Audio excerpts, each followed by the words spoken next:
Dear Lord in heaven, what is wrong with people? If this were your child, wouldn't you want to know what happened? He goes out with friends. They all come back. He's dead. I don't understand the hate directed toward Nolan's family and to everyone looking for answers. Nolan Wells bombshell tonight. The dead teen's messages deleted after his body washes ashore. Caitlin, now allegations have reared their ugly head that his phone has been tampered with and items have been deleted. Explain. They had his phone.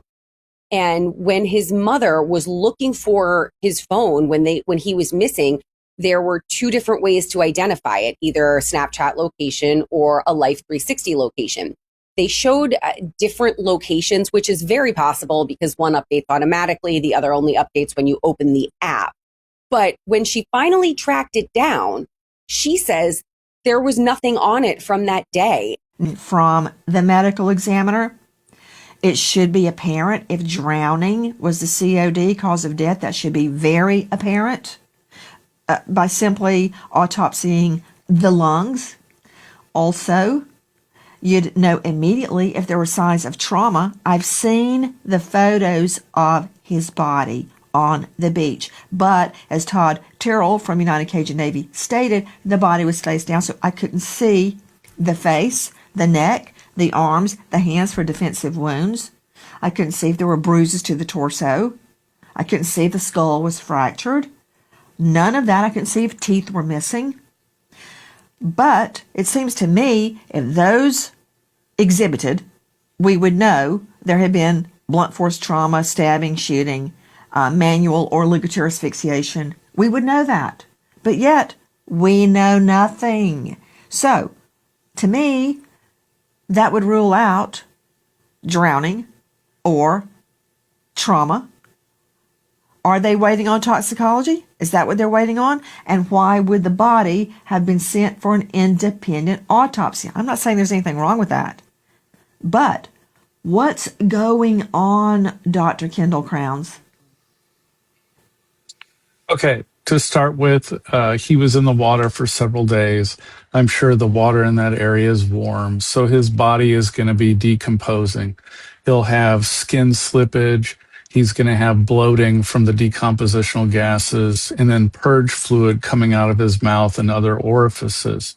So then you also probably have post-mortem animal scavenging or marine aquatic life scavenging that can create marks on the body as well.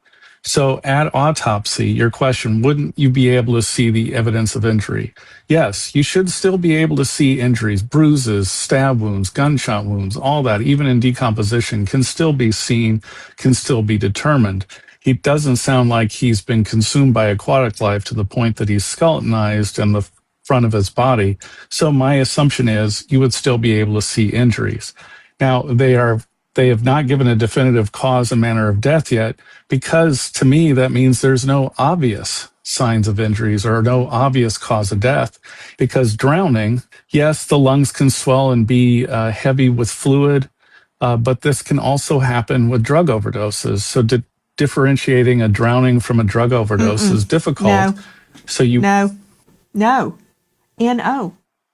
Yes. Well, I don't know how many autopsies of manifest in drownings the you've same. done, but I've done a lot, so Absolutely continue zero, on, but I please. don't need to have my MD or be the lecturer at Burnett School of Medicine to know that if the lungs are full, and it could be drowning or fluid caused Drug by an overdose. overdose, can't you get the fluid and test it?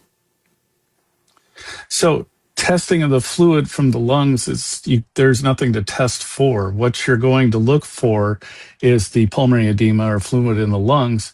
You're going to try and differentiate a drug overdose from drowning with a toxicologic study, which is what they're doing, and that can take up to 6 to 8 weeks.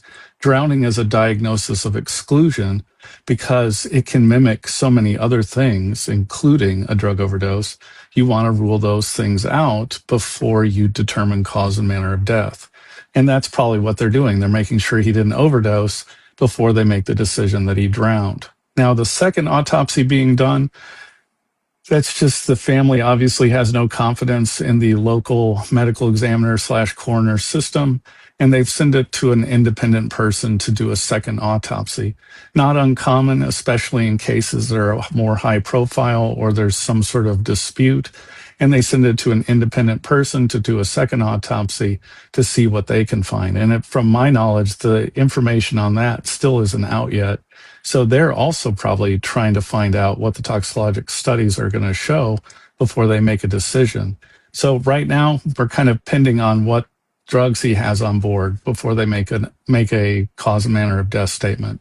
Dr. Kendall Crowns, I understand, and I also understand your explanation regarding the potential drowning fluid in the lungs as opposed to or compared to the fluid in the lungs if there had been an overdose. If he's found right there, face down, it looked to me like in the surf, not out in the water floating, but up on the beach. So even if that was the least of it, the water still would have gone into his nose and mouth. If he were alive, he could have inhaled it or ingested it, even if a drug overdose was the true COD, which would require, I guess, what, Dr. Crowns, a dual finding of drowning and OD. And I'll just state for the record, let it be noted in the record, that I have never performed an autopsy, but I'm glad you pointed that out. So what about the fluid in the lungs if there had been an OD? And by the way, there is no suggestion that drugs were used that day. None whatsoever. But that said, you're saying that there would be no difference in the fluid found in his lungs. So with a drowning, you're going into heart failure at some point from the anoxia created or the lack of oxygen to the brain created by the drowning because there's no air and water. And that causes your body to shut down, which causes fluid to back up and causes pulmonary edema or swelling of the lungs. The same process happens in a drug overdose. But when you're drowning and you're inhaling that water, you get some water in your lungs as well, but you're also swallowing and gulping it, throwing back up, and then swallowing and gulping it again. So you'll have water in your stomach that you can look for in a drowning, not always. And sometimes you'll get water in an area in your sinus cavity called the sphenoid sinus as well. But the pulmonary edema created by drowning looks exactly like the pulmonary edema created by a drug overdose. So you can't really differentiate the two of those.